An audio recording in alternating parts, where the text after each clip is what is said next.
Yo, what's up mga kababayan, mga kalingap? Welcome back once again sa aking munting channel. Ako po inyong host, Auriada TV. Muling nagbabalik at meron ng panibagong reaction video para sa inyo mga kababayan, mga kalingap, no? Pero bago po ang lahat, bago natin ipagpatuloy ang reaction video na ito, nais ko po na kayong batiin. Isang mapagpalang araw ng Sunday po. Nawa ay nasa mga mabuti po kayong mga kalagayan habang pinapanood ang video na ito, especially yung ating mga kababayang mga OFW na talaga naman nagtitiis ng kalungkutan, nagsisipag magtrabaho para lang may maipadala sa kanilang mga mahal sa buhay. Mega love shoutout po saan man panig o saan man sulo kayo ng mundo nanonood at naroroon ngayon. At syempre yung ating mga kababayang mga senior citizen na walang sawang nanonood ng aking mga reaction video. Maraming salamat po, no? At sa mga hindi pa po nakaka-subscribe kay Kuya Balsanos Matubang, Kalingap Rab, Ate Edna Vlogs, Kalingap Jomar Vlog at Carla Topular Vlog, i-subscribe po natin sila mga kababayan, mga kalingap, no? Nang sa ganon ay makatulong po tayo sa kanilang mga channel at yung kanilang mga channel ay mas marami pang matutulungan na ating mga kababayan. At kung bago ka po sa aking munting channel, baka naman kung nais mo lang dito mga reaction video, mga marites, mga latest update, ano pang inaantay nyo, paki-subscribe po at paki-click na rin po ang notification bell para lagi po kayong updated sa mga ginagawa kong ganito mga reaction video patungkol nga po sa Team Kalingap, no? At yon, sa mga nag-aabang ng part 66 ng Team Jomcar, ay grabe. Meron na po yan, available na po yan sa YouTube channel ni Kalingap Rab. Sa mga hindi pa po nakakapanood, paki-panood nyo po. At sa mga nakapanood na po, ano pong inyong masisay, ano po ang inyong masasabi, ano po ang inyong mako-comment, ano po ang inyong mga marereaksyon sa naging part 66 ng Team Jomcar. Ay grabe, no? Grabe yung ano nila, yung tagpo ng Team Jomcar ngayong part 66, no? Masasabi mo na lang siguro pag napanood mo yung part 66 eh, masasabi mo na lang sa sarili mo, no, sana all. Grabe, ganun na lang ang masasabi nyo, no, mga kababayan, mga kalingap. Grabe talaga ang Team Jomcar, no?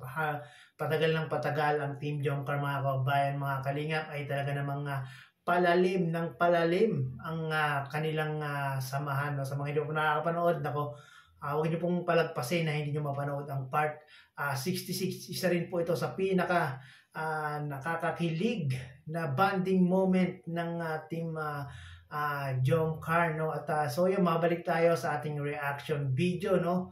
Ito nga palang si Papa Joms, mga kababayan, mga kalingap, ay nagsorry na po sa babaeng nalilink sa kanya, mga kababayan, mga kalingap, no? Dahil nga po baka daw po mabash nga daw po yung babae na kung saan ay dinadawit dito kay Papa Joms, no? Yung mga gumagawa ng issue dito kay Papa Joms, kahit sinong babae nilang po ang ipinapareha o ipinapartner kay Papa Joms para lang po siraan itong si Papa Joms at ang Team Jomcar, no? Panoorin natin yung paghingi ng sorry ni Papa Joms sa babaeng nalilink sa kanya. Panoorin po natin to. Sa girlfriend ko siya, wala naman. Ako po, wala na pong bago. Magtatapos na lamang ang 2024, yun pa rin ang issue. Last year pa po yan. Wala na po bang bago? Yung fake news na po yan, last year pa po yan. Hanggang ngayon. Oo. Meron na sa akin na meron ako nabasa na banggit mismo yung yung mismong pangalan ng babae. Ang pira yan. Parang I feel sorry for her na lang kasi baka tinatagtag siya ng message. Wala naman alam yun, hindi na nga kami magkakilala. Kaya sa iyo po, kung napapagman to, pasensya na po. At nadadamay ko sa mga fake news. Sa mga basher, nabagdamay po sa basher ko. Jocelyn, akin ka naman si Jocelyn, para naman itong ewan. Alin ba nga aminin? Wala, di ko naman nakikita yung issue. Inano ko lang din yun kasi wala lang. Baka kasi meron mga maniwala naman.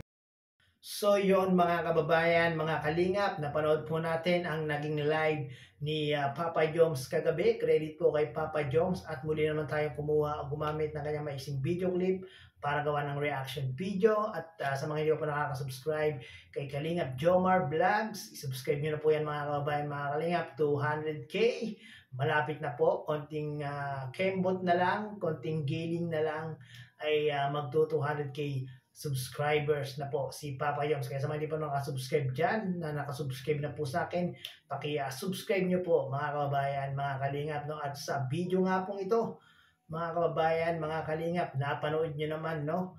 Na dahil nga po sa babaeng nililink kay Papa Joms na matagal ng issue, 1 year ago, talaga namang binubuhay. Inuungkat na naman nila yung issue na yun na meron nga daw pong girlfriend itong si Papa Joms, at yun pinabulaanan, pinasinungalingan ni Papa Joms ang nabuhay na ng mga issue, no? Baka daw po meron pong maniwala, no? Ayun, wag po tayong maniniwala mga kababayan, mga kalingap, mga solid supporters ng Team Jomcar na may girlfriend umano itong si Papa Joms. Hindi po yan totoo, no? Ang kinakabahala dito ni Papa Joms, mga kababayan, mga kalingap, yung nililing sa kanya o yung ipina-partner sa kanya o yung ini-issue sa kanya na girlfriend niya daw ay meron pong pinangalanan nga daw po mga kababayan, mga kalingap. Mismong si Papa Joms nga po ang nakakita, ang nakabasa ng pangalan ng babaeng inililink sa kanya. Kaya naman itong si Papa Joms nagpauna ng humingi ng pasensya, humingi ng sorry mga kababayan, mga kalingap.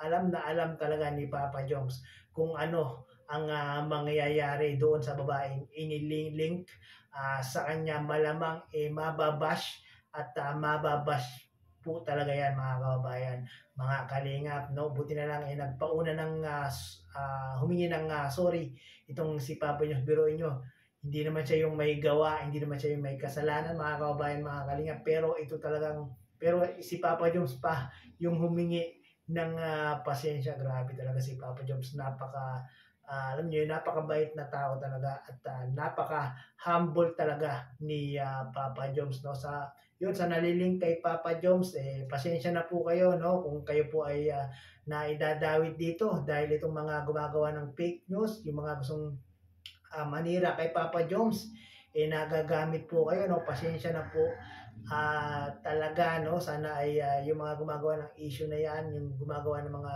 fake news na yan, nako, kayo sana ang dapat i-bash, hindi yung walang kamuang-muang na individual, no? Hindi sila magkakilala ni Papa Joms, pero yun yung inililink nyo kay Papa Joms. Grabe, no? Grabe talaga yung mga mapaggawa ng issue, no? Talagang gustong-gustong sirain ang Team Jomcar. Pero dahil sa ginagawa ng inyong yan, na paggawa ng fake news, paggawa ng mga issue kay Papa Joms, dyan talaga tumatatag ang Team Jomcar. Biruin nyo, no? Kahit anong mga fake news na binabato sa kanila, talagang baliwala na lang. Parang tawag doon, binabaliwala nilang at tinatawanan na lang po ni Jomar at ni Carla, no? So yon mga kababayan, mga kalingap, kung ano man yung mga issue na magsisilipana o magsisilabas